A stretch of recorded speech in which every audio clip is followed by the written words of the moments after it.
Well, after a wet start to the Melbourne Cup Carnival, the sunshine was out today for the running of the Crown Oaks. It was Ladies' Day, a big crowd trackside, and they're all here to see the 3-year-old fillies in the Staying Classic. Brazilian Pulse trying to become the 34th filly to complete the Wakeful Crown Oaks double after a big feature win on Saturday. The place getters there were Placement, one of two runners for Danny O'Brien, and Hearts of Love. Could they bounce back and cause an upset here? Would Sasa, who was the eye catcher on Saturday, be able to continue on from that form and win the Oaks? Or would we see the pint-sized filly Yosei, the 1,000 Guineas winner, bounce back to her best form after a below-par performance on Saturday?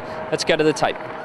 It's Brazilian Pulse dashing to the lead at the 250. Placement starting a run on down the outside, and then Shamrocker. Brazilian Pulse the leader by a length and a half to Placement. Shamrocker coming. Brazilian Pulse in front with 100 to go. Shamrocker's a length and a half away. Brazilian Pulse clear though, and Brazilian Pulse won the Oaks. Shamrocker a length away. Placement 2 lengths third. Started to worry when she wanted to wander back to the fence, which beat her here one day, but then really strong in the finish. So it was a really good effort. You know, look, it's a really tough run, and yeah, I certainly was worried after they swung for home. She got the front a long way out. So it was a really tough, very, very tough one. I went back and watched the replay, and I thought I was a bit tough for myself on Saturday. I thought I was pretty happy the way I rode her, and just rode her comfortable and confident, and you can see that she backed up well today. But you're right, you know, she makes me look really good, and she's enjoyable to ride. And there it is, Brazilian Pulse completing the double, the Wakeful and the Crown Oaks, the 34th horse to do so. Well, a couple of listed features on the program today. The first of those we look at is the Swiss Vitamin Stakes, the sprint race here, and it's Peter Moody and Jerry Ryan combining here with race favourite Avenue. Let's see how she goes. First Command and Grand Deals, Temple of Boom coming home. Secret Flyer's winding up. First Command from Temple of Boom and Secret Flyer. Temple of Boom hits the front of the dying stages. Temple of Boom strong to the line, wins it by nearly a length to Secret Flyer and First Command. I was confident all the way. I was probably surprised he was as close to Avenue and them other horses what he was. When he landed that close, I knew he'd be very strong late. He was very strong, mate.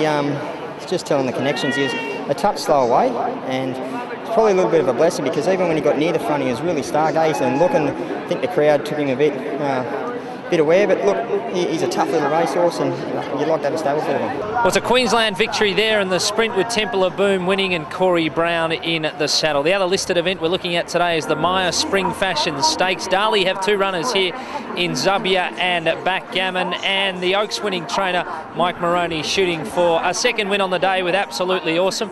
Let's see who took the prize. Kachings was next, and then Gilded Spur. It's Zubaya with Crawfish coming at it.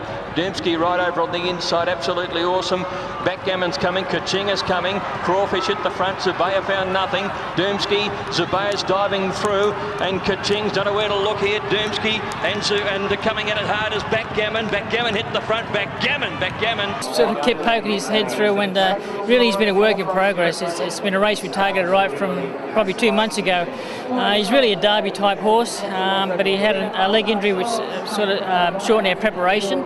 But we marked this race as the target race for him, and thank God it paid off. He just takes forever to wind up. I reckon I'll give him about 6 backhanders before we got to the 500, and when the leaders were starting stopping, I just knew that he'd be the strongest late, you know, and he was really good on the line.